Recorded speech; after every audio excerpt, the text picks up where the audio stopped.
वसुदेवसुतं देवं कंसचाणूरमर्दनं देवकी परमानंदं कृष्णं वंदे जगद्गुरुम्।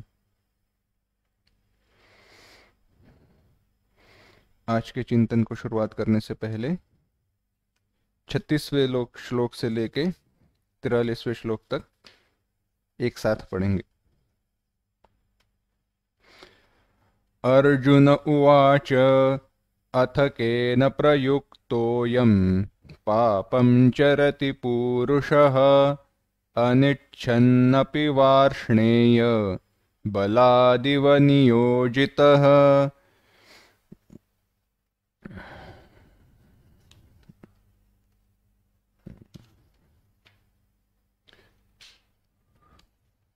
श्रीभगवानुवाच काम एष क्रोध एषः रजोगुणसमुद्भवः महाशनो महापाप्मा विद्येनमिह वैरिणम्। धूमेनाव्रियते वह्निः यथादर्शो मलेन च यथोल्बेनावृतो गर्भः तथा तेनेदमावृतम्। आवृतं ज्ञानमेतेन ज्ञानिनो नित्यवैरिणा कामरूपेण कौन्तेय दुष्पूरेणानलेन च। इन्द्रियाणि मनो बुद्धिः अस्याधिष्ठानमुच्यते एतैर्विमोहयत्येषः ज्ञानमावृत्य देहिनम्। तस्मात् त्वमिन्द्रियाण्यादौ नियम्य भरतर्षभ पाप्मानं प्रजहीह्येनं ज्ञानविज्ञाननाशनम्। इन्द्रियाणि पराण्याहुः इन्द्रियेभ्यः परं मनः मनसस्तु परा बुद्धिः यो बुद्धेः परतस्तु सः। एवं बुद्धेः परं बुद्ध्वा संस्तभ्यात्मानमात्मना जहि शत्रुं महाबाहो कामरूपं दुरासदम्। ओम तत्सदिति श्रीमद्भगवद्गीतासु उपनिषत्सु ब्रह्मविद्यायां योगशास्त्रे श्रीकृष्णार्जुनसंवादे कर्मयोगो नाम तृतीयोऽध्यायः। कर्मयोग नामक तीसरे अध्याय पर हमने चिंतन किया था। तीसरे अध्याय में भगवान ने क्या क्या बताया, इसका हम चिंतन करते हैं।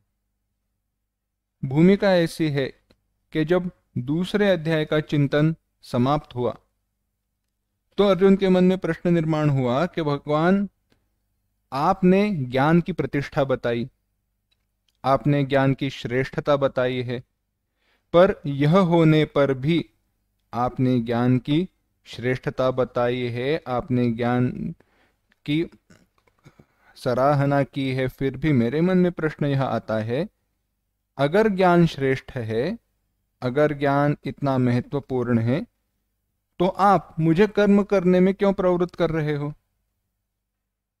आपने कहा ज्ञान के ज्ञान की तुलना में कर्म कनिष्ठ है, दूरेण ही अवरम। ज्ञान की तुलना कर्म दूर दूर तक दिखाई नहीं देता। अगर ऐसी अवस्था है तो तुम मुझे कर्म करने के लिए क्यों कह रहे हो? तो भगवान ने कहा, जो निष्ठा है वह दो प्रकार की है। अब यहां पे भगवान उपदेश किस प्रकार से दे रहे हैं? भगवत प्राप्ति के लिए, ब्रह्म ज्ञान की प्राप्ति के लिए जो दो मार्ग है, उनमें दोनों मार्गों से उस ब्रह्म ज्ञान के प्राप्ति का अधिकार प्राप्त होता है, मिलता है। ठीक से समझना, ब्रह्म ज्ञान के प्राप्ति के बारे में नहीं कह रहे, ब्रह्म ज्ञान के प्राप्ति की अधिकार के बारे में चर्चा चल रही है। कर्म इसी प्रकार से है। कर्मयोग और सांख्य भगवान कहते हैं एक सांख्य योग है और एक कर्म योग है, और दोनों की निष्ठा दो भिन्न व्यक्तियों के लिए बताई है।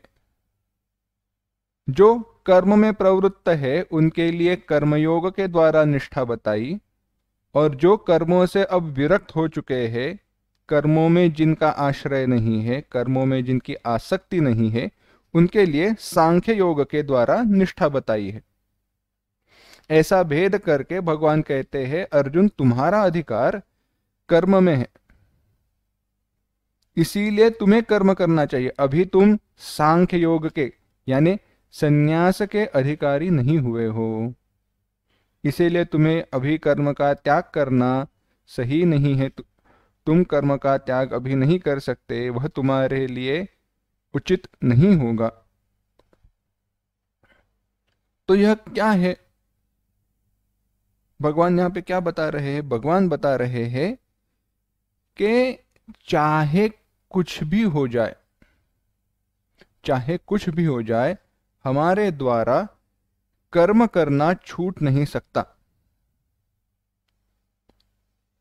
कोई भी व्यक्ति कर्म किए बिना रह नहीं सकता।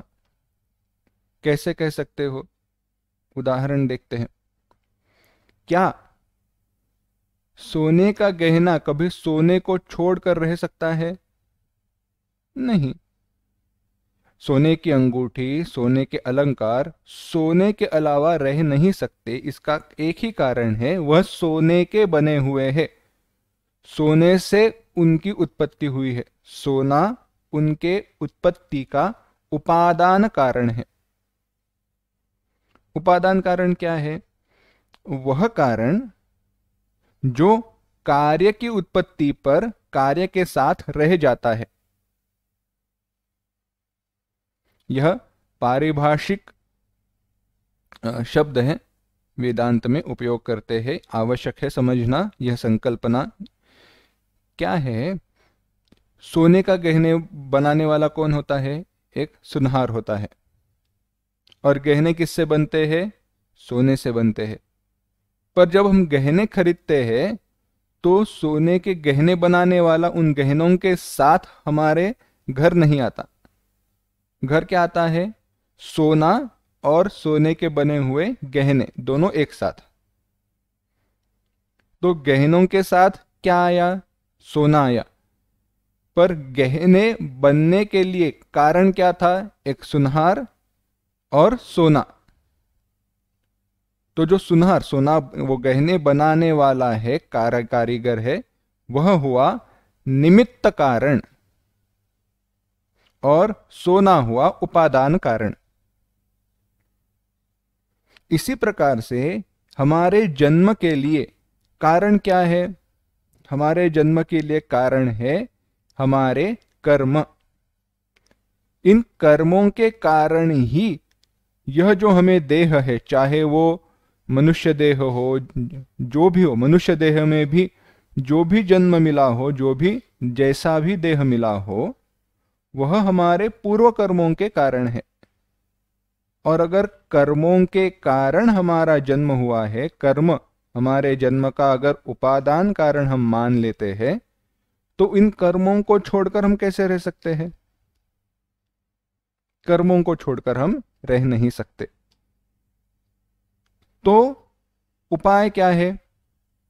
कर्मों को छोड़कर हम रह नहीं सकते, पर भगवान ने जैसे दूसरे अध्याय में बताया, ऐसी बुद्धि जिसके द्वारा कर्म करने पर कर्म का जो बंधन है वह निर्माण नहीं होता। बुद्ध्या युक्तो यया पार्थ कर्म बंधम प्रहास्यसि, उसी का विचार तीसरे अध्याय में आया। क्योंकि मैं बैठा हूं, खाली बैठा हूं, कुछ नहीं कर रहा हूं, पर कुछ नहीं कर रहा हूं, वह कुछ ना करते हुए आगामी कर्म, जो मैं कर्म करने वाला हूं उसका चिंतन मेरे मन में हो रहा है, या जो मेरा कर्म मैंने किया है, जो भी काम किए हैं उसका चिंतन मेरे मन में हो रहा है। इसका अर्थ यह हुआ मैंने कर्म करना बैठे हुए भी छोड़ा नहीं, शांति से तो मैं कभी बैठा नहीं।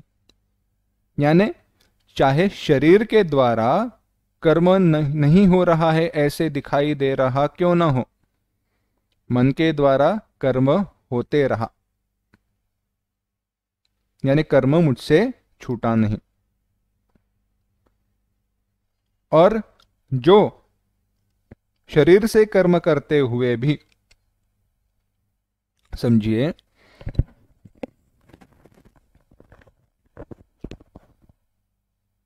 जो शरीर से कर्म करते हुए भी अगर मैं करता नहीं हूं ऐसे मानता है,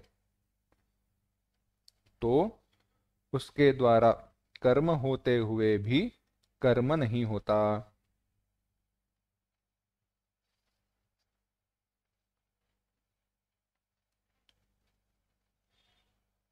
हम्म,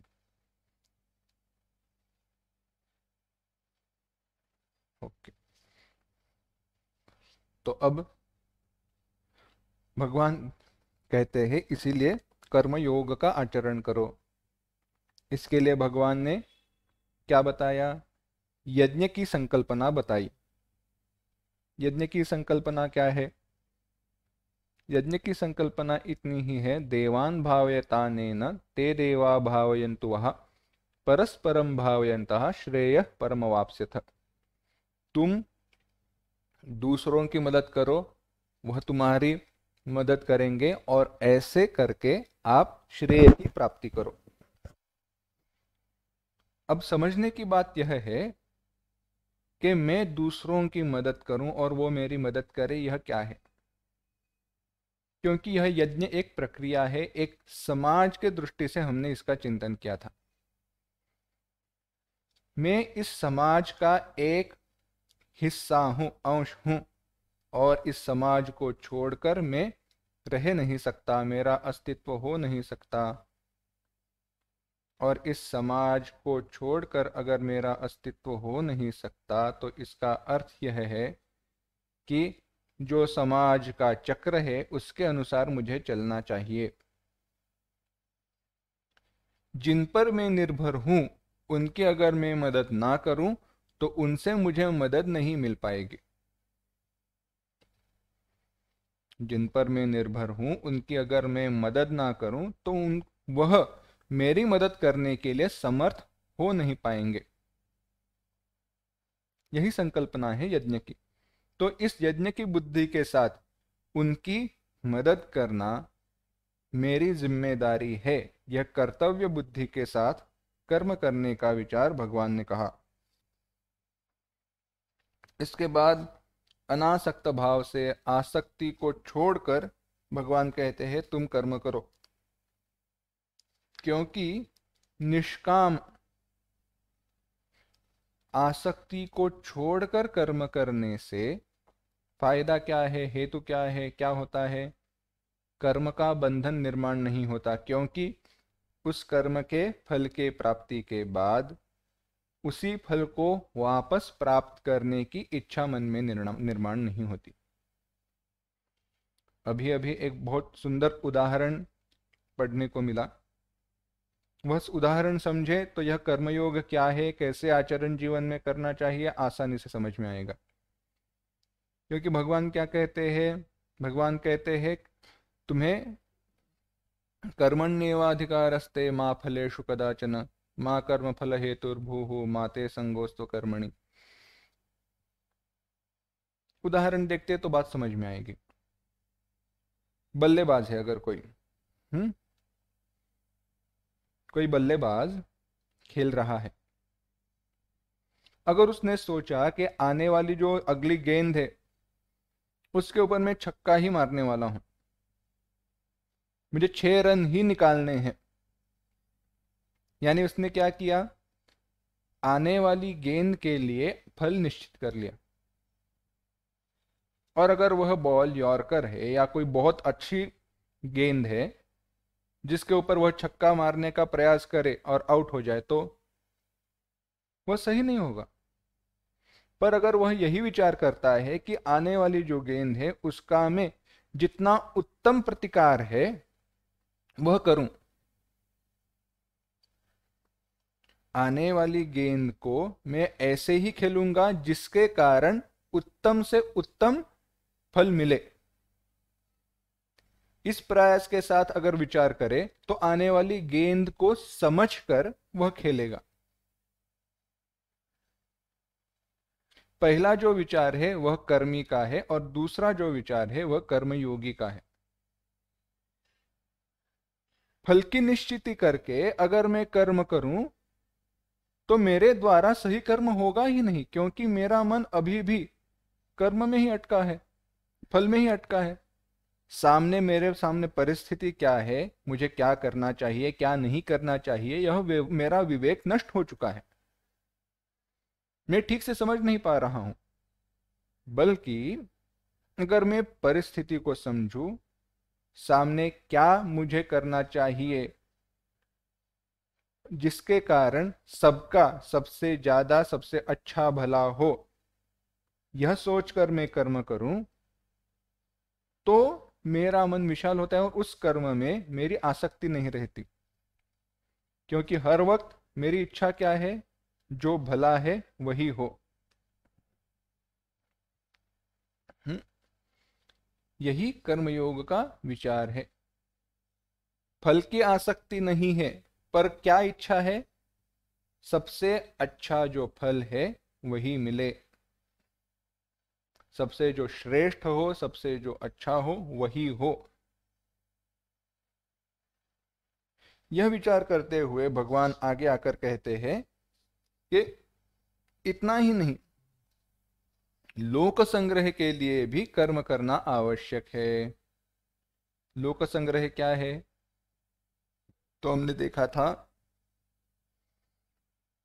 हमारे लिए कर्म करना चाहे आवश्यक हो या न हो, हमें देखकर हमारा जो अनुकरण और अनुसरण करने वाले हैं, हमारे विचारों का अनुसरण और हमारे कृतियों का अनुकरण, हमारे विचारों जैसा जो वर्तन करेंगे और हमारे कृति जैसा जो कर्म करेंगे,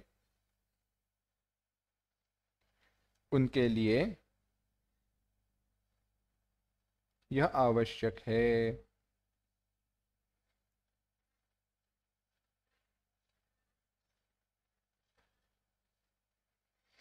तो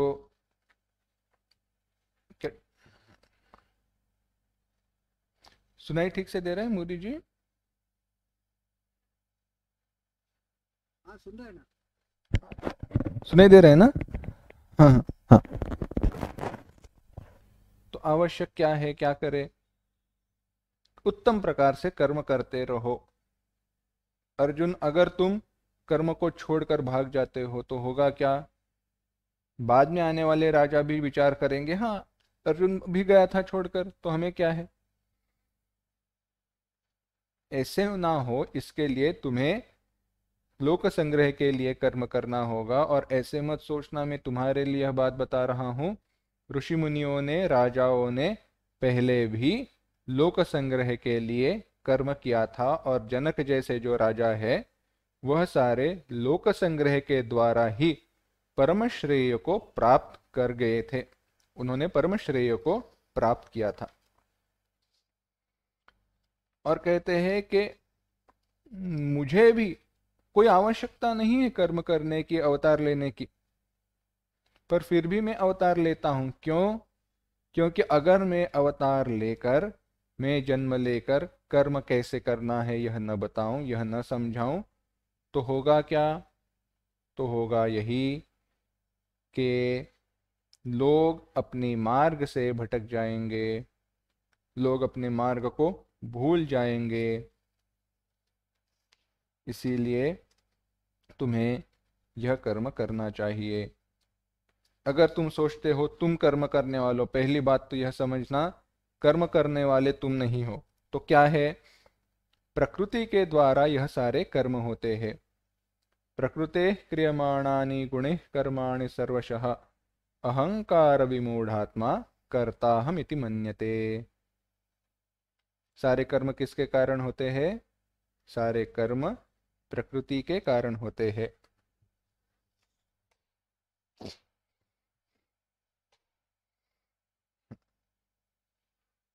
अच्छा, चलो, प्रकृति के कारण कर्म होते हैं कैसे है बताओ? तो बस यही बात है। कर्म कहाँ पे होते हुए दिखाई देता है? इंद्रिया और इंद्रियों के विषय, है कि नहीं? कर्म कहाँ पे हो रहा है? इंद्रिया और इंद्रियों के विषय यहीं पे है, आंखों के द्वारा देखा जा रहा है। पर जो अहंकार विमूढ़ात्मा, अहंकार के कारण हम कहते हैं मैं देख रहा हूं, क्या हम आंखें हैं? नहीं, हम आंखों के द्वारा देखते हैं, हम आंखें हैं नहीं। आंखों के द्वारा हम देखते हैं, पर क्या कहते हैं? मैं देख रहा हूं। इसी को अहंकार विमूढ़ात्मा करता हम इति मन्यते, ऐसे भगवान बताते हैं। इस अहंकार के कारण जो कर्म मैं नहीं कर रहा हूं, उस कर्म को मैं अपने सर ले लेता हूं।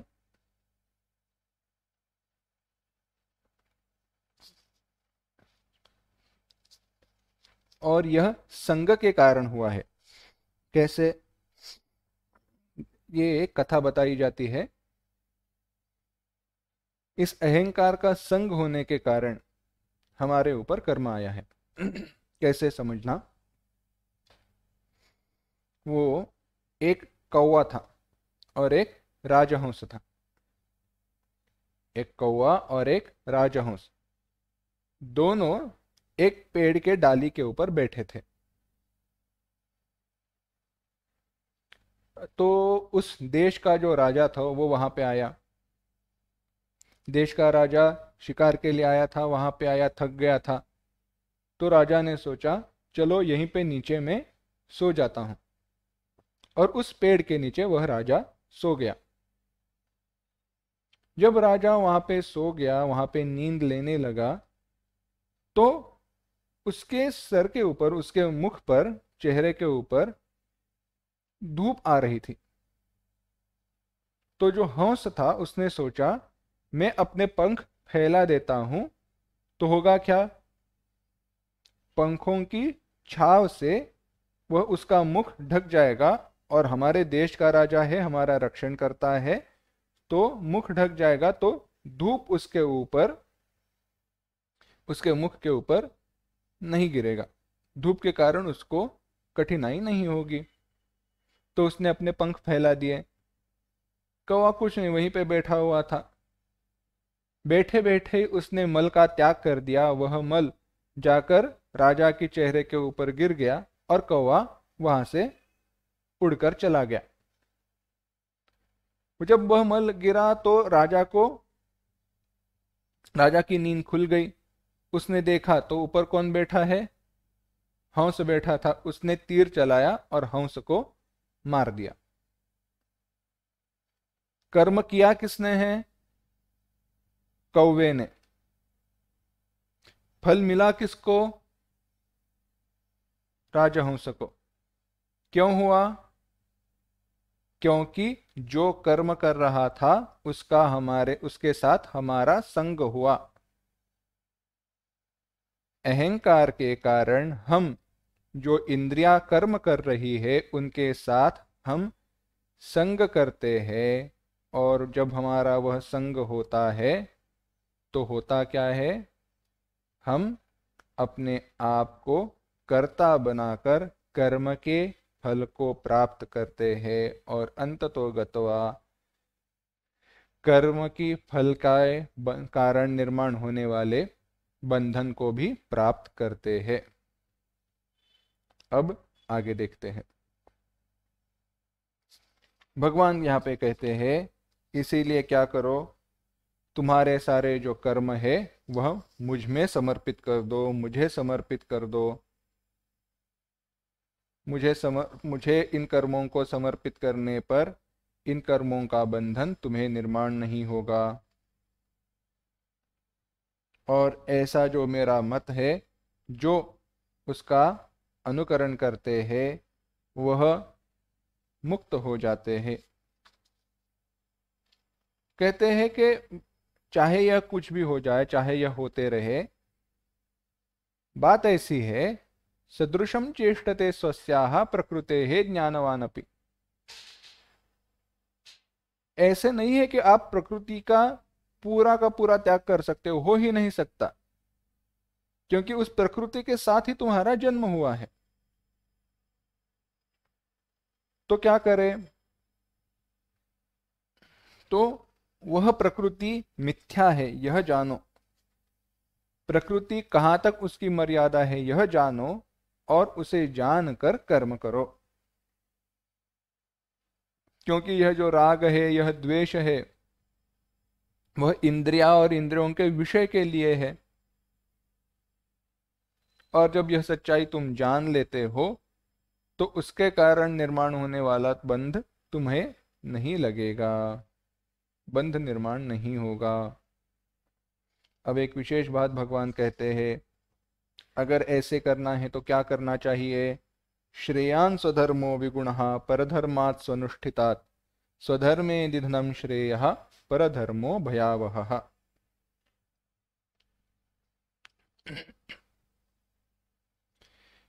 यह बात ठीक से समझनी चाहिए। देखिए, श्रेयान स्वधर्मो विगुणः परधर्मात् स्वनुष्ठितात्, यहां पे धर्म इस शब्द का अर्थ जो रिलीजन या हम जो कहते हैं हिंदू धर्म वगैरह, वो नहीं है।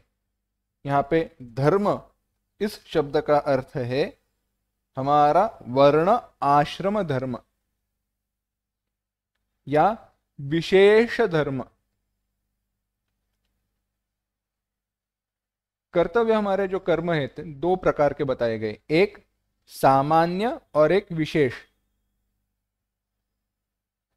सबके भलाई के लिए या सबके लिए, समाज के हर घटक, हर व्यक्ति के लिए जो एक धर्म बताया गया वह सामान्य धर्म है। पर हर व्यक्ति के ज्ञान, उनकी पूर्व कर्म, इनके अनुसार जो धर्म बताया गया वह विशेष धर्म है। कैसे समझे? एक उदाहरण देखते हैं तो समझ में आएगा। 3-4 डॉक्टर है, एक है जनरल प्रैक्टिशनर, एक है न्यूरोसर्जन, एक है हार्ट सर्जन और एक है ऑप्थेल्मोलॉजिस्ट यानी आंखों का डॉक्टर है। अब सारे डॉक्टर है, जनरल प्रैक्टिशनर है, बाकी तीनों ने स्पेशलाइजेशन किया है, तो सबको सर्दी खांसी की दवा देना आता है।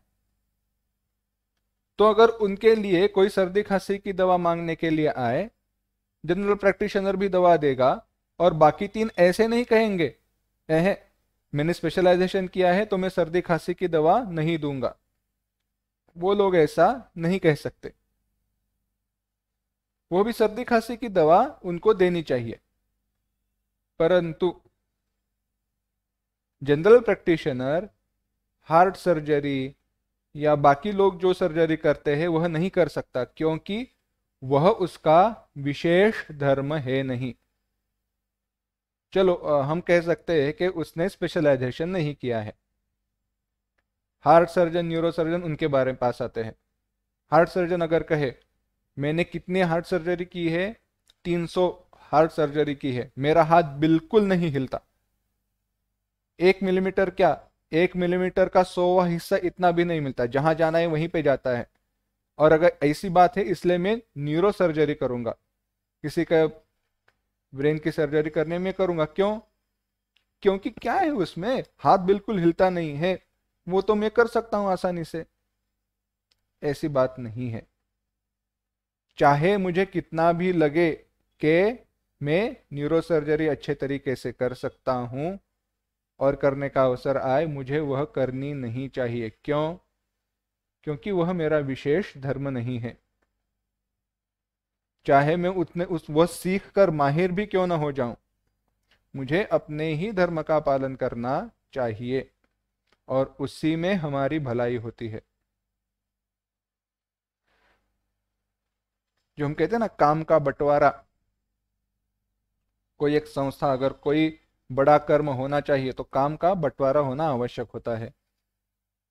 और जो मुझे कर्म मिला है वही कर्म मुझे करना चाहिए, तभी अच्छा कर्म एक साथ एक मिलजुल कर हो सकता है। यही यहाँ पे विचार है। तो जो सामान्य धर्म है, यानी एक रास्ते पे चलना हो, ड्राइविंग करना हो, या सब्जी खरीदना हो, यह सारे जो है ये सामान्य है, कोई भी कर सकता है। पर हर व्यक्ति के लिए जो विशेष हो जाता है, यानी जो कोई एक शिक्षक है उसको सिखाना ही चाहिए, पर उसमें जो कॉलेज में पढ़ाते हैं उनको स्कूल में आकर पढ़ाना नहीं चाहिए। क्यों? क्योंकि जहां पे उसकी आवश्यकता है वहां पे वह उपलब्ध नहीं होगा। कोई कहीं पे कॉलेज के स्टूडेंट है जिनको ऐसे शिक्षक की आवश्यकता है, पर वहां पे वह उपलब्ध नहीं है, और स्कूल में आकर वह पढ़ाए, तो होगा क्या, यहाँ पे वो ओवर क्वालिफाइड है और स्कूल में पढ़ाने लायक कोई जो व्यक्ति है उसकी जगह पर वह सिखा रहा है, तो उस व्यक्ति को यह वह संधि नहीं दे रहा है। इसीलिए अपना धर्म अच्छे तरीके से निभाना वही श्रेष्ठ है, वही हमारे लिए श्रेयस्कर है, श्रेय की बात है।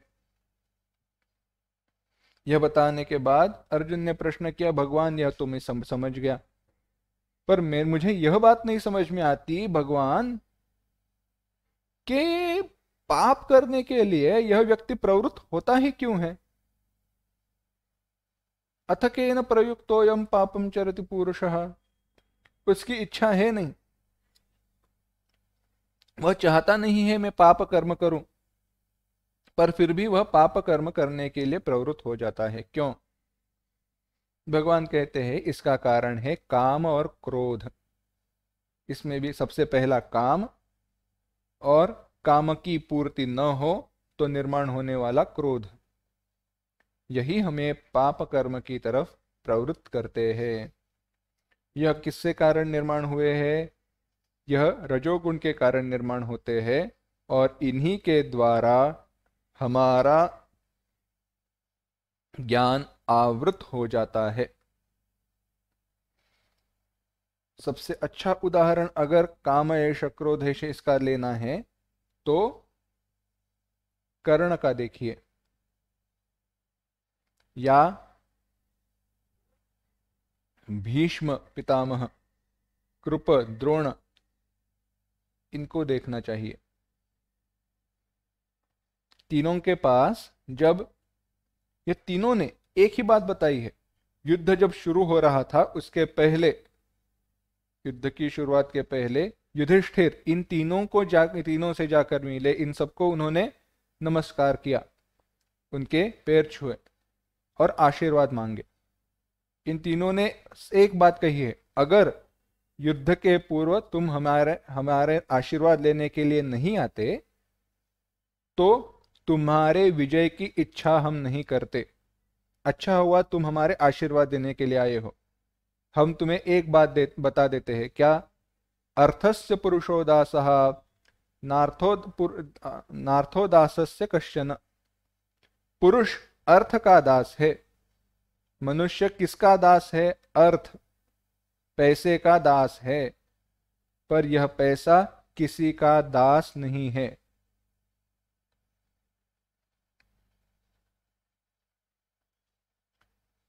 हम युधिष्ठिर हमने दुर्योधन का अन्न खाया है, इसीलिए हम उनके दास बने हुए हैं। यही काम एष क्रोध एष इसका परिणाम है। आगे चलकर अगर देखना है तो कर्ण की अवस्था देखिए। कर्ण की भी अवस्था यही है। क्यों? क्योंकि उसकी जो इच्छाएं थी वो थी, चाहे उसके पूर्व कर्म के कारण वह कुंती का पुत्र होकर भी एक सारथी के पुत्र के रूप में बड़ा क्यों न हुआ हो, उसको दूषण क्यों न दिए गए हो, वह सारे उसके पूर्व कर्म का परिणाम था, फल था, परिपाक था।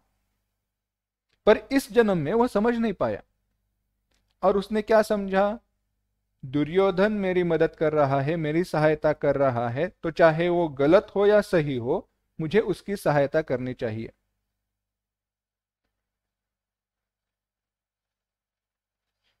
कहाँ पे हमें क्या निर्णय लेना चाहिए, इसका पुरुषार्थ हमें दिया गया है।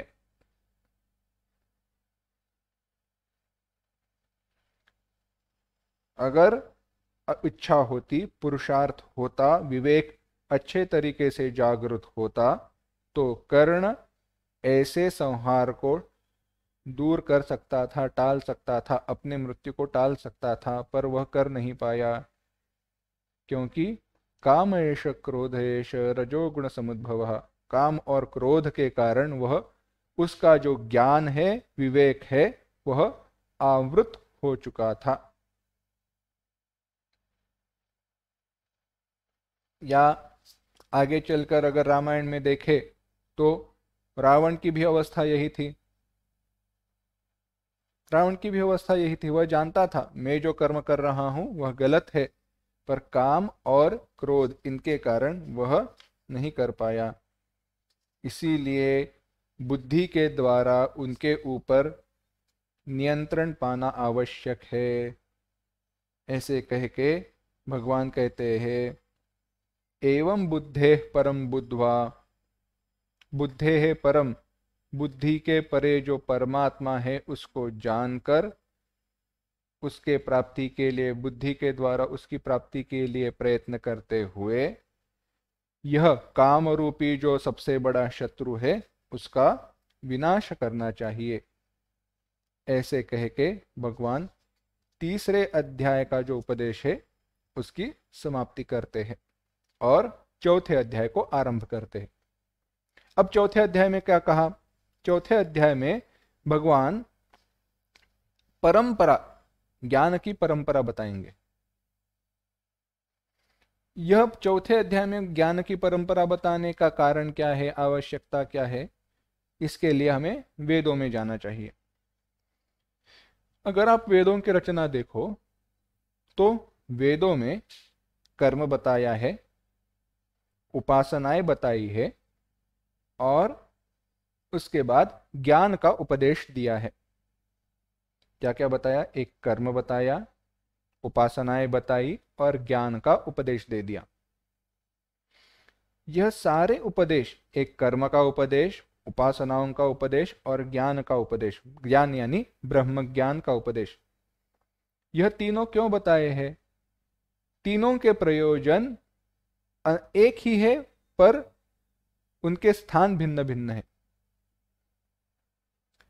वेदों का मुख्य प्रयोजन है ब्रह्म ज्ञान, भगवान की प्राप्ति, भगवत स्वरूपता की प्राप्ति, ब्रह्म ज्ञान की प्राप्ति, मैं ब्रह्म हूं, यह ज्ञान, यह वेदों का मुख्य प्रयोजन है।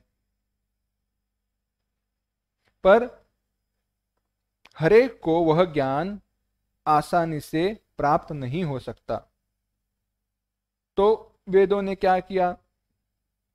जिनकी प्रवृत्ति पापात्मक कर्म के तरफ है उनके लिए पुण्यात्मक कर्म बताए। पापाचरण से अच्छा पुण्य कर्म करो, पापाचरण से अच्छा है तुम पुण्य कर्म करो, अधर्म से अच्छा है धर्म के मार्ग का अवलंब करो। इसके लिए उन्होंने कर्म बताए, चाहे वो यज्ञ हो, चाहे वो पूजा अर्चना हो, कुछ भी हो। पर यह कर्म बाद में बंधन निर्माण करने वाले हैं ना, चाहे उनका फल कैसे भी न हो, स्वर्ग आदि लोकों की प्राप्ति क्यों न हो, यह कर्म बंधन निर्माण करेंगे। तो क्या करना चाहिए? तो भगवान ने कहा क्या करो? उपासना। उपासनाओं का हेतु क्या है? उपासना में क्या बताया? शिवो ब्रह्मेति व्यजानात्, शिव जी ब्रह्म है, विष्णु ब्रह्म है। तो सारे जो निर्गुण ब्रह्म के लक्षण है वह सगुण ब्रह्म को लगाए गए, निर्गुण निराकार ब्रह्म के लक्षण सगुण साकार रूप को लगाए गए। इसका फायदा क्या है? कथा बताते हैं तो बात समझ में आएगी। ये उपासना का प्रयोजन क्या है? आपने रात के अंधेरे में गांव में वगैरह आप हो, शहर में नहीं हो, और आपने दूर कहीं पे एक दिया देखा या प्रकाश देखा, आपने देखा है प्रकाश, और उस प्रकाश को देखकर आपको लगा अरे वहां पे कोई बहुत तेजस्वी ऐसा मणि है, हीरा है, चलो इस हीरे को मैं पा लेता हूं। इसलिए उस प्रकाश की तरफ आप बढ़ने लगे। उस प्रकाश को आपने क्या समझा है? हीरा, मणि। जब आप उस प्रकाश की तरफ बढ़ने लगे तो उस जगह पर पहुंचने पर आपको पता चला अरे ये तो मंदिर का दिया था। अगर आप दक्षिण में जाओ तो दक्षिण में दिए के पीछे आईने लगे हुए रहते और उन आईने ऐसे चमकते हैं, तो वहां पे वो दिया ही आपको मिला, दिया ही आपको तो हुआ कैसे? इस उदाहरण में आपने प्रकाश को समझा क्या? मणि, रत्न, पर मिला आपको दिया। पर सचमुच में वहां पे अगर आपको मणि मिलता है, कोई रत्न मिलता है, तो क्या होगा? आपको खुशी होगी, बड़ा लाभ होगा। पर मेरा प्रश्न यह है, आपने रत्न को रत्न समझा है या प्रकाश को रत्न समझा है? आपने प्रकाश को रत्न समझा है, रत्न को रत्न नहीं समझा। जो प्रकाश है चाहे वो रत्न का ही क्यों ना हो, रत्न के प्रकाश को आपने रत्न समझा है, और प्रकाश को रत्न समझने पर जब आपने प्रयास किया तो बाद में आपको क्या मिला? रत्न ही मिला। इसी प्रकार से निर्गुण ब्रह्म को सगुण रूप में बताकर उपासना बताई जाती है, यानी सगुण रूप को निर्गुण ब्रह्म है ऐसे कहा जाता है। तत्व की दृष्टि से ब्रह्म कैसा है? निर्गुण। बताया कैसे गया? सगुण। अब उस सगुण की प्राप्ति के लिए तुम प्रयत्न करो। जब सगुण ब्रह्म की प्राप्ति के लिए तुम प्रयत्न करोगे तो जब उस सगुण ब्रह्म की प्राप्ति होगी तो वहीं पे जो उपलब्ध निर्गुण ब्रह्म है वह आपको वहीं पे मिल जाएगा। जैसे आप प्रकाश को रत्न समझकर, प्रकाश को रत्न समझना मिथ्या है, गलत है, पर फिर भी आपको अंत में सही रत्न की प्राप्ति हुई, ऐसे ही सगुण रूप को एक रूप के साथ ब्रह्म को ब्रह्म समझना चाहे गलत क्यों ना हो, जब उपासना की पूर्ति हो जाती है तब अंत में आपको ब्रह्म ही मिलता है जो निर्गुण स्वयं निर्गुण है। इसी का प्रकट आज जो रूप है वह है भक्ति। एक साधन भक्ति है और एक साध्य भक्ति है।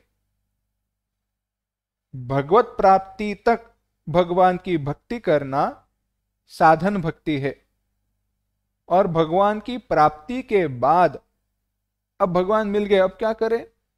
भगवान मिल गए, भगवान के साथ रहो, खुश रहो, यह है साध्य, सिद्ध होने के बाद की गई भक्ति।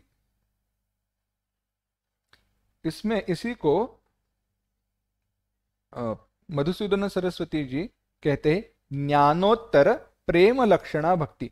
ज्ञानोत्तर, ज्ञान के बाद, ब्रह्म ज्ञान के बाद केवल भगवान की तरफ प्रीति होने के कारण उस सगुण रूप को फिर से मन के द्वारा उस द्वैत को निर्माण करके की गई भक्ति। यह उपासना का विचार हुआ। यह उपासना का विचार भगवत गीता में भक्ति योग के द्वारा भी आया है और कर्म योग के द्वारा भी आया है। ब्रह्म को समझकर कर्म करो, ब्रह्म जानकर कर्म करो, यह विचार क्यों बताया? क्योंकि उस कर्म की, कर्म योग का जब परिपाक हो जाएगा, पूर्ति हो जाएगी, जब मैं उसमें सिद्ध हो जाऊंगा, तो वहां पे उपलब्ध जो ब्रह्म है वह मुझे मिलेगा ही, क्योंकि वहां पे जाने पर मैं अधिकारी बन जाता हूं। और उसके बाद बताया है ज्ञान का उपदेश, जहां पे तुम ब्रह्म हो यह स्पष्टता से बताया गया है। अगर तीसरे अध्याय तक हम विचार करें तो पहले अध्याय में प्रश्न है, खोज है, खोजने का प्रयास है। दूसरे अध्याय में ज्ञान का भी उपदेश आया, कर्मयोग का भी उपदेश आया, उपासनाएं भी बताई गई, और उसमें जो कर्मयोग है उसका विस्तार तीसरे अध्याय में आया। यानी पहला, दूसरा और तीसरा अध्याय, इनको अगर एक साथ देखा जाए तो जैसे वेदों में रचना है, कर्म का उपदेश, उपासना का उपदेश और ज्ञान का उपदेश, यह सारे वहां पे आए। और सारे वेदों में जब सारी उपासना, सारा उपदेश देने के बाद यह उपदेश हमें कैसे मिला, किसने किसको बताया, यह बताया जाता है। इस परंपरा को बताने के बाद उपदेश की समाप्ति होती है। भगवान यही कह रहे हैं कि अब जो बताया वह अर्जुन तुम्हारे लिए काफी है, इसलिए जो यह उपदेश कहां कहां से आया यह मैं बता रहा हूं। यह बताने के लिए चौथे अध्याय के शुरुआत में भगवान इस ज्ञान की परंपरा को बताते हैं। पर बात ऐसी है, इस ज्ञान की परंपरा को बताते हैं, पर अर्जुन के मन में जो प्रश्न है वह समाप्त नहीं होते, इसीलिए यह उपदेश आगे बढ़ता है। तो अगर देखा जाए तो भगवत गीता समझने के लिए क्या क्या आवश्यक है? पहला अध्याय और दूसरा अध्याय काफी है। दूसरा अध्याय हमें काम न आए तो तीसरे अध्याय को समझो, और अगर उससे भी काम ना समझे तो 18वें अध्याय तक चलो। पूरी भगवत गीता कितनी भी खोजो, कितनी भी पढ़ो, हमारे लिए पूरी नहीं होती। तो अब इस चौथे अध्याय का नाम है ज्ञान कर्म संन्यास योग। इस नाम का दो प्रकार से विचार किया जा सकता है, एक ज्ञान योग, कर्म योग, संन्यास योग। योग इस शब्द का अर्थ है उपाय। उपाय, योग का अर्थ क्या बताया? उपाय। इसका उपाय क्या है, साधन क्या है, ये किसके द्वारा हमें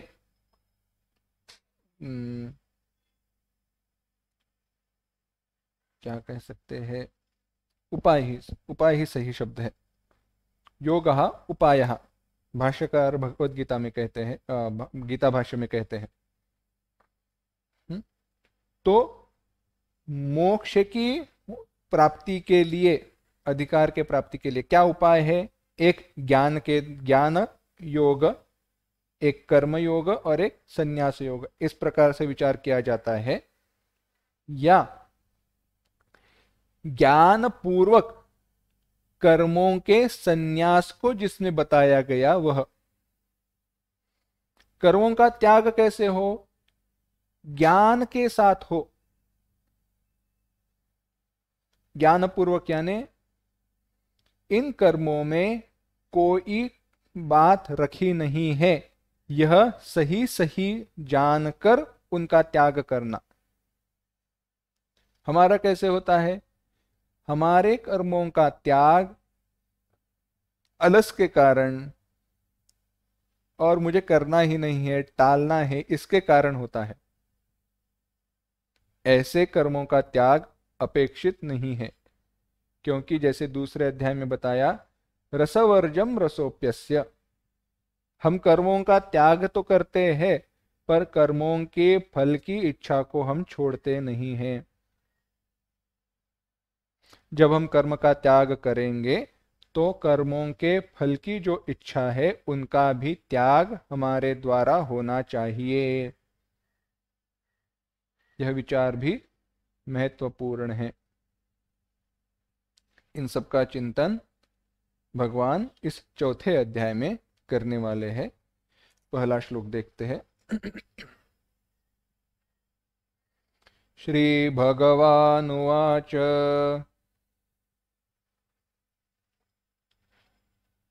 इमं विवस्वते योगम् प्रोक्तवानहमव्ययम् विवस्वान्मनवे प्राह मनुरिक्ष्वाकवे ब्रवीत्। एक साथ। श्री भगवानुवाच इमं विवस्वते योगं प्रोक्तवानहमव्ययम् विवस्वान्मनवे प्राह मनुरिक्ष्वाकवे ब्रवीत्।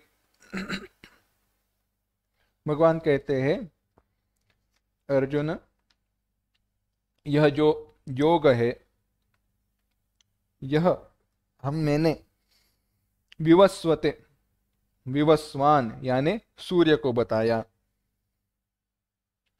विवस्वान मनवे प्राह, वह विवस्वान यानी सूर्य ने मनवे अपने पुत्र वैवस्वत मनु उसको बताया, और मनु ने अपने पुत्र इक्ष्वाकु को बताया। भगवान कह रहे हैं, यह जो अव्यय योग है, अविनाशी योग है, अविनाशी ज्ञान है, उपाय है, यह मैंने सूर्य को बताया, सूर्य ने अपने पुत्र मनु को बताया, और मनु ने अपने पुत्र इक्ष्वाकु को बताया। तो ऐसे ज्ञान की परंपरा शुरू हुई। तो यह ज्ञान की परंपरा शुरू हुई, तो भगवान यही उपदेश आप मुझे वापस क्यों दे रहे हो, मुझे क्यों बता रहे हो पुनः? भगवान कहते हैं,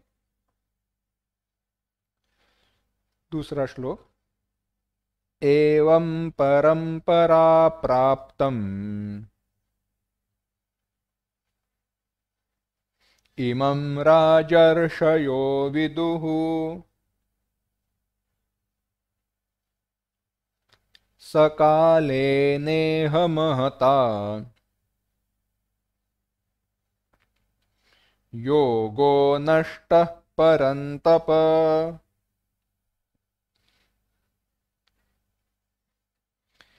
एवं परंपरा प्राप्तम् इमं राजर्षयो विदुः सकाले नेह महता योगो नष्टः परन्तप। भगवान कहते हैं, यह जो परंपरा प्राप्त है, एवं परंपरा प्राप्तम, परंपरे ने प्राप्त हुआ, इमं यह योग, राजर्षयः विदुः, राजर्षयः राजर्षि जो राजा भी थे और जो ऋषितुल्य भी थे, ऐसे राजा भी थे और ऋषितुल्य भी थे। या अगर दूसरे दृष्टि से देखना है, जो जिनको ऋषियों का अधिकार था, पर जो राज्य संभाल रहे थे, ऐसे जो राजा भी थे और ऋषि भी थे, ऐसे राजर्षि। तो ऐसे जो सारे राजाएं, बड़े बड़े राजाएं हुए, जैसे जनक आदि, यह सारे राजाओं ने यह इसको जाना, परंतु सह योगः, वह जो योग है, वह महता कालेन, काल की ओघ में, इस बड़े काल की परंपरा में, काल के कारण, पर नष्टः इह, इस पृथ्वी लोक पर यह नष्ट हो गया। और यह काल का महिमा है, काल का चक्र है, और इसको जानना ही है। कैसे समझे? देखिए,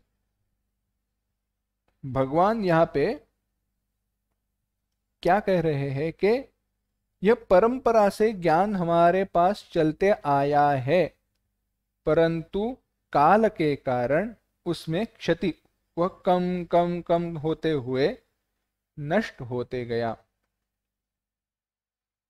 कैसे है, कैसे समझे? आसान सा उदाहरण लेते हैं। ये काल का ही महिमा है और इसको हम टाल नहीं सकते। देखिए, दिन में या हमारी परंपरा में, चाहे वो कहीं पर भी हो, परंपरा यहां पे मैं कह रहा हूं जो हमारे कुल की परंपरा है, चाहे उत्तर में हो, दक्षिण में हो, पूर्व में हो, पश्चिम में हो, हर कुल की एक परंपरा रहती है और उस परंपरा के अनुसार कई दिन, चलो चैत्र महीने का जो पहला दिन, जिसे हम हमारे दृष्टि से न्यू ईयर रहता है, नया वर्ष रहता है, वह दिन कुछ लोगों कहीं कहीं अलग रहता है, 15 दिन आगे या पीछे रहता है। और उस दिन पे क्या करे, जगह जगह पर अलग बताया गया है। या दिवाली, दिवाली के दिन पे क्या करना चाहिए, कैसे खाना बनाया जाए, क्या किया जाए, अलग अलग अलग अलग प्रकार है। यह जो कर्म है कई सारे छोटे छोटे हैं, पर इन कर्मों को हमें क्यों करना चाहिए, क्या हम जानते हैं? नहीं। क्यों? क्योंकि हाँ, हमने जाना, अच्छा ठीक है, कर्म करना है, हम कर्म करेंगे। कहीं पर हमारी जानने की इच्छा रह गई, हमारे जानने की इच्छा रह गई तो हुआ क्या, हमने उसको जाना नहीं, और जब जाना नहीं तो वह ज्ञान हमारे पास आया नहीं। हमारी अगली पीढ़ी है, वो उसके और कम जानने की इच्छा करती है, या जो पहली की पीढ़ी है वह समझती है यह तो सामान्य बात है, यह क्या सिखाए। काल के कारण ज्ञान कैसे नष्ट होता है? कुछ बातें सिखाते वक्त हम समझते हैं अरे यह तो इतनी सामान्य है, इसको क्या सिखाना, इसको क्या बताना, यह तो सब जानते हैं। सब जानते हैं, यह मेरा मानना हो, पर जिसको मैं सिखा रहा हूं, चाहे उसको अगर वह बात पता ही ना हो तो होगा क्या? वह मेरे द्वारा सिखाए न जाने के कारण वह हिस्सा नष्ट हुआ। अब जो उसने सीखा है उतना ही वह आगे सिखा पाएगा। इसको कहते हैं काले ने महता योगः नष्टः। ब्रह्म ज्ञान पूर्व में बताया गया, पर वह धीरे धीरे धीरे धीरे धीरे नष्ट होते गया। इसको दूसरे दृष्टि से भी देखा जा सकता है। काल के अनुसार लोगों की ज्ञान को ग्रहण करने की क्षमता और धारण करने की क्षमता बदलते गई, कम होते गई। इसीलिए सारे वेदों की जो रचना थी उसको पुनर्रचना करके भगवान श्री वेद व्यास जी ने अपने 4 शिष्यों को फिर से बताया। यानी जो एक पूरा अखंड विस्तार था उसके 4 हिस्से किए गए, यानी हर उनके शिष्य को 1/4 भाग ही मिला और वो उसकी परंपरा निर्माण हुई। उस परंपरा में आगे बढ़ते बढ़ते मनुष्य की धारण क्षमता कम होते गई। तो मैं क्या धारण करूंगा, जितना मैं धारण कर सकता हूं उतना ही धारण करूंगा और उतना ही मैं सिखा पाऊंगा। तो ऐसे होते गया तो हुआ क्या, हमारे धारण करने की क्षमता कम होने के कारण वह ज्ञान लुप्त हुआ, नष्ट हुआ। दूसरा उदाहरण, अब थोड़े हम आधुनिक जगत में आते हैं। बचपन में जब हमारे हाथ में मोबाइल नहीं था, कितने सारे लोगों के फोन नंबर हमें बाय हार्ट थे, हम कंठस्थ थे। 30-40 तो होंगे ही, हमारे पड़ोसियों के, हमारे सगे संबंधियों के, और कहां पे रहते हैं उनका पता कंठस्थ था, पता था। पर जब से मोबाइल आया है, नए किसी का नंबर आया, चलो सेव कर दिया, बात खत्म। यानी हुआ क्या, ज्ञान है पर क्या सचमुच में वह है? चलो मोबाइल बिगड़ गया, सारे उसमें जो कॉन्टैक्ट्स है वह चले गए, डिलीट हो गए। अभी तो गूगल पे वह सेव कर सकते हैं वगैरह, बात सब अलग है, पर वह डिलीट हो गए। तो हुआ क्या, योगो नष्ट परंतप, ज्ञान नष्ट हुआ।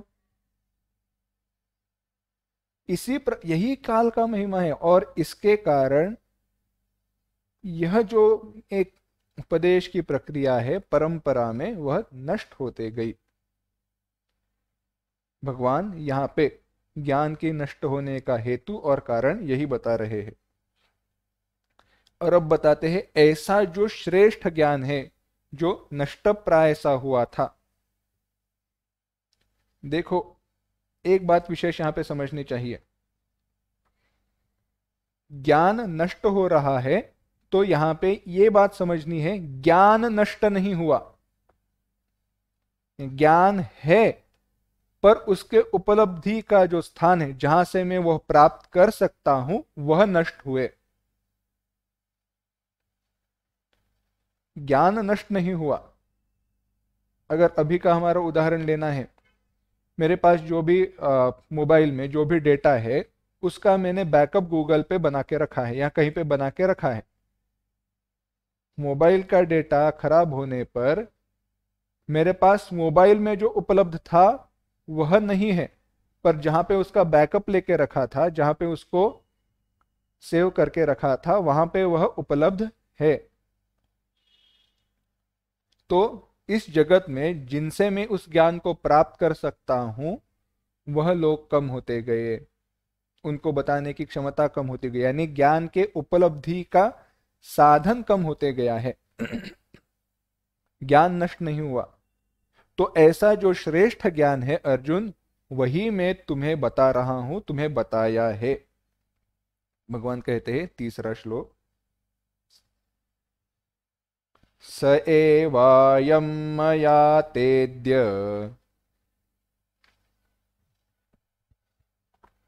योगः प्रोक्तः पुरातनः भक्तोऽसि मे सखा चेति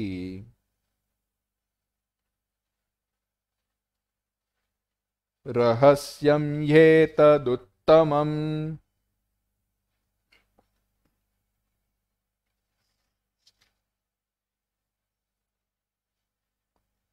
स एवायं मया तेद्य योगः प्रोक्तः पुरातनः भक्तोऽसि मे सखा चेति रहस्यं ह्येतदुत्तमम्। भगवान कहते हैं, स एव यम, सहा एव यम, वही जो योग है, वही मैंने तुम्हें बताया है। ते अद्य, वही मैंने आज तुम्हें बताया है। क्यों? तुम मैं भक्त च सखा च असि, तुम मेरे भक्त हो, और इतना ही नहीं, मेरे मित्र भी हो। इसीलिए मया ते प्रोक्तः, मैंने तुम्हें वह बताया है। और ही एतत् उत्तमम रहस्यम, यह सबसे बड़ा उत्तम योग रहस्यम, रहस्य है। यानी जिसको संभल कर रखना चाहिए, गुप्त। रहस्य की बात क्या है? रहस्य को जैसे हम संभाल कर रखते हैं, ऐसी यह वस्तु है, यह चीज है। भगवान कह रहे हैं, हे अर्जुन, तुम मेरे भक्त हो, सखा हो, इसीलिए मैंने तुम्हें यह योग बताया है। यह जो पुरातन योग है, यह एक बड़ा रहस्य है। अब प्रश्न यह आता है, अगर यह रहस्य है तो इसकी रक्षा कैसे करें? अगर किसी वस्तु की रक्षा करनी है तो जितने ज्यादा लोगों के पास वह उपलब्ध हो उतना अच्छा है ना? नहीं। अगर किसी वस्तु की रक्षा करनी है तो उसको रहस्य बनाकर रखो। क्यों? अच्छा, उसके पास है तो मैं रक्षा क्यों करूं? वो संभालेगा, है ना? मेरे पास जो वस्तु है उसको मैं संभाल कर क्यों रखूं? क्योंकि दूसरे के पास भी है, उसके पास से मैं मांग लूंगा अगर मेरी खराब हो जाए तो हमारे पास जो वस्तु है उसके ख्याल रखने के लिए हम उतना प्रयास नहीं करेंगे, पर अगर वो वस्तु केवल हमारे पास ही उपलब्ध हो तो उसके रक्षा के लिए हम कितना प्रयास करेंगे? आपको बताते हैं।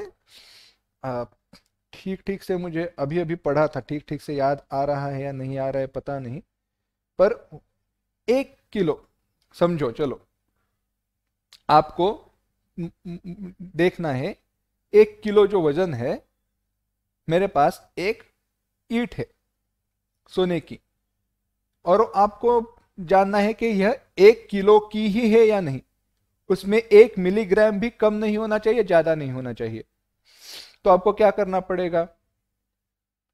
तो आपको इंडियन स्टैंडर्ड्स फॉर मेजर्स, जो अपने जो मोल रहते हैं तोलने के वगैरह, जो उसके एक स्टैंडर्ड्स रहते हैं, नियम रहते हैं, उसकी संस्था है, उनके पास उस ईंट को लेकर जाना चाहिए। उनके पास जो 1 किलो की जो वस्तु है, जो उन्होंने एक स्टैंडर्ड, एक प्रमाण मानकर रखी है, उसके साथ उसको आपको तोलना, मोल कर देखना पड़ेगा, तोल मोल करके, और समझना पड़ेगा यह 1 किलो की ही है या नहीं। अब भारत के उस संस्था में वह 1 किलो की जो वस्तु है, जो चाहे समझो ईंट है, जिसको प्रमाण माना है, वह कहां से आई? वह कहीं से यहां वहां से नहीं आई है। कुछ साल पहले उसको प्रमाण बनाने के लिए ऐसी कुछ 8, 10 या 15 ईंटें बनाई गई और 15 जगह पर रखी गई, एक जगह पर नहीं। इंटरनेशनल वेट्स एंड मेजर्स का जो स्टैंडर्ड्स है, उन्होंने उसको बनाया, और कैसे रखी है? ऐसे ही खुले में नहीं रखी है, एक बड़े से तिजोरी में उसको बंद करके रखा है। क्यों? सोचिए, अगर बाद में कई साल बाद 1 किलो क्या है यह समझना हो, और किसी ने थोड़ा घिस घिस कर उसको छोटे कर दिया हो, तो होगा क्या? मैं मोल ले रहा हूं, कीमत ले रहा हूं 1 किलो की, पर देर कितना रहा हूं? 999 ग्राम। नहीं चलता है। तो प्रमाण प्रमाण यानी उसमें कोई बदलाव नहीं होना चाहिए। यानी 15 जगह पर जहां पे भी रखी, वहां पे कैसे रखी गई? तिजोरी में बंद करके, जिसको कोई आसानी से हाथ बिल्कुल नहीं लगा सकता, आसानी से वहां पे जा नहीं सकता, ऐसी जगह पर। इसीलिए इस ज्ञान को रहस्य कहा गया है, गुप्त कहा गया है, इसीलिए यह गोपनीय है। यानी अर्जुन, इसकी तुम ऐसी ही रक्षा करो, इस ज्ञान को ऐसे ही संभल कर रखो। इसी ज्ञान का दूसरी जगह पर कौतुक किया गया, ये गोपनीय, गोपनीय यानी जिसका रक्षण करना चाहिए। कैसे? कठोपनिषद ने कहा, गर्भ इव सुभृतो गर्भिणी भी। अगर कोई गर्भार स्त्री हो तो अपने गर्भ की रक्षा जितना ख्याल रख के वह करती है, उतना ख्याल रख के इस ज्ञान की रक्षा करनी चाहिए। ऐसी यह ज्ञान की महत्ता है, महत्व है। और चिंतनकारों ने एक बताया, अभी तो हम सबके पास यह भगवत गीता की किताब उपलब्ध है, तो अब इस ज्ञान, क्या यह रहस्य रहा? तो चिंतनकारों ने बताया, हाँ, अभी भी ज्ञान रहस्य ही है। क्यों? क्योंकि भगवत गीता तो सारे पढ़ते हैं, पर समझते कितने लोग हैं? लाखों लोगों में कोई एक रहता है जो सचमुच में समझ पाता है, और जो कहते हैं मैं पूरी भगवत गीता अब समझ गया हूं, वह मूर्ख है। तो अगर इस भगवत गीता की श्लोकों को पढ़ने के बाद भी अगर हम समझ नहीं पाते, तो क्या यह रहस्य नहीं है? रहस्य ही है। तो अब यह बताने के बाद अर्जुन के मन में प्रश्न निर्माण होगा, भगवान आप बड़े हो, आप महान हो, मैं मानता हूं, पर अपनी सराहना आप इतनी करोगे? कहोगे कि आपने यह जो ज्ञान है वह सूर्य को बताया। कैसे मानूं? कैसे समझ पाऊं? आपका तो जन्म अभी अभी हुआ है, गोकुल में आप बड़े हुए। गोकुल के पहले से सूर्य कहीं से कब कितने सालों से पुराना है। मैं कैसे मानूं कि तुम्हारा जन्म अभी हुआ, सूर्य तो पहले से है, तो आपने यह ज्ञान सूर्य को बताया था, मैं कैसे मानूं? अर्जुन प्रश्न करेंगे, भगवान उत्तर देंगे, पर वह चिंतन हम अगली बार देखते हैं। ओम असतो मा सद्गमय तमसो मा ज्योतिर्गमय मृत्योर्मा अमृतंगमय। ओम शांति शांति शांति। हरि ओम श्री गुरुभ्यो नमः। हरि ओम।